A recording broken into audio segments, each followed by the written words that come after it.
案是这样的。我回来啦！啊啦啦哩啦啦啦哩哩啦啦啦！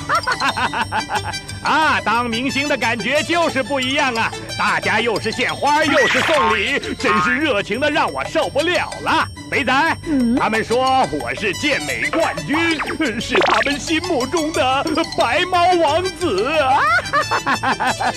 要我签名的人是多的数也数不清啊！我真是太忙了，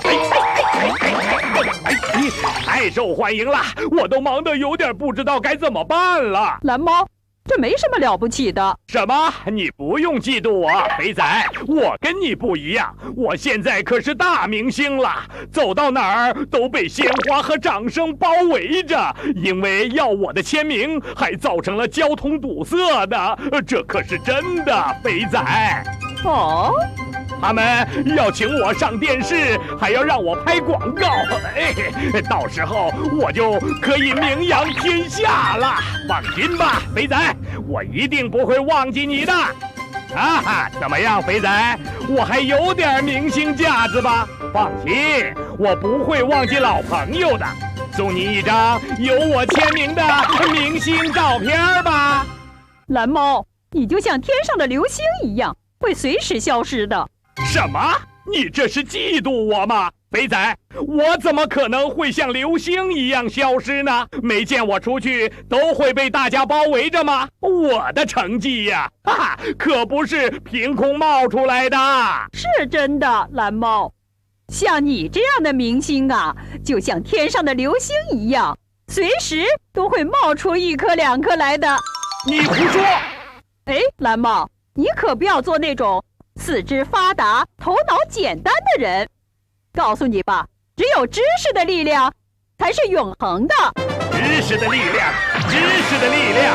你整天就是看书，还写海洋研究论文，怎么没看见你干出些什么成就来呀？成为大家都知道的明星呢？那可不一定。不一定，至少我现在已经是大明星了。人们给我献花，要我签名，我也成了偶像了。开门！快开门！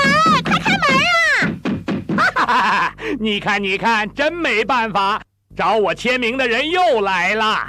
肥仔，好好看着吧。咖喱，你也来找我签名啊？我真是太幸福了。谁找你呀？我是来找明星哥哥肥仔的。明星？肥仔是明星？不可能吧！你连这都不知道啊？真是四肢发达，头脑简单。肥仔哥，快看电视，正播你的新闻呢。真的？那我可得看看。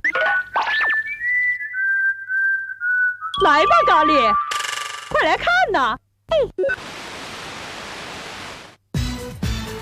肥仔哥，出来了！你快看呐，这才是大明星呢！谢谢大家。肥仔哥，你好帅耶！我还从来没有看到过自己在电视里边是什么样子的。那就让我们接着看明星的表演吧。朋友们，在地球的表面覆盖着71%的海洋，海洋对于大陆的气候有着重要的影响。下面呢，我就想请大家看看我的研究成果。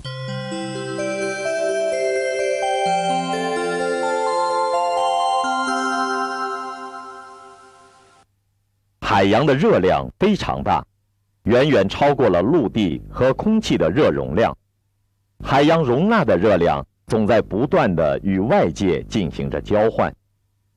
夏天，海水温度低于气温，它就吸收着空气中的热量，这样内陆气温很高时，海滨地区仍然可以享受到凉爽的海风。而到了冬天，海水的温度又高于空气的温度，于是它又向空气散发热量。不管内陆地区怎样寒冷，海洋城市依旧是温暖宜人，绿草青青。除了热量交换，海水本身的运动也在传输着热量。比如说，海流可以把赤道附近的热海水送到两极地区，而两极海域的冷海水可以流向热带海域。法国之所以气候宜人，就是有一股暖流经过那里。这股暖流正好像一条巨大的暖气管道，把热量源源不断地送到法国西部沿海地区。海水运动还可以形成海水温度的垂直交换。夏天和白天，海面接受的热量较多，它可以把热量送到深层储存起来，使海面的温度不至于过高，也能使海水保持一定的温度，并给海洋中的生物带来一定的热能。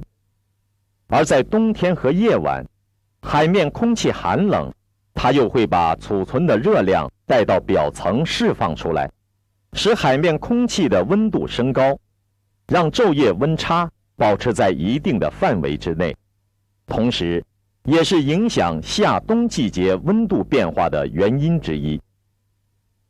由于海洋的调节作用，在纬度相同的地方，沿海地区的夏季比较凉爽，冬季比较暖和。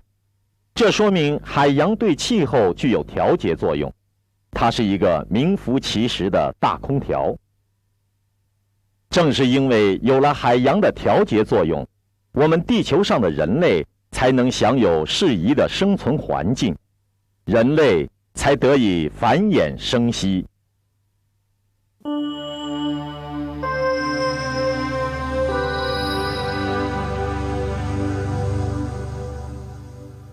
朋友们，到目前为止，人们还没有发现任何其他星球拥有如此浩瀚的海洋。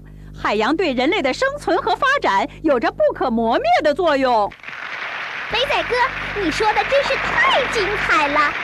各位观众，本台明天同一时间将播出智慧之星大奖获得者肥仔先生的专题采访《成功之路》，敬请收看。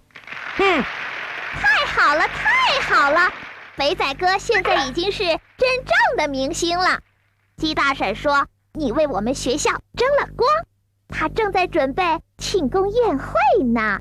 那我们就赶快去吧，蓝猫，走吧，你也是明星啊。你们去吧，我一会儿再去，待会儿再去。那我们先走了。哎，你们说，到底什么样子的明星才是真正的明星呢？哎呦。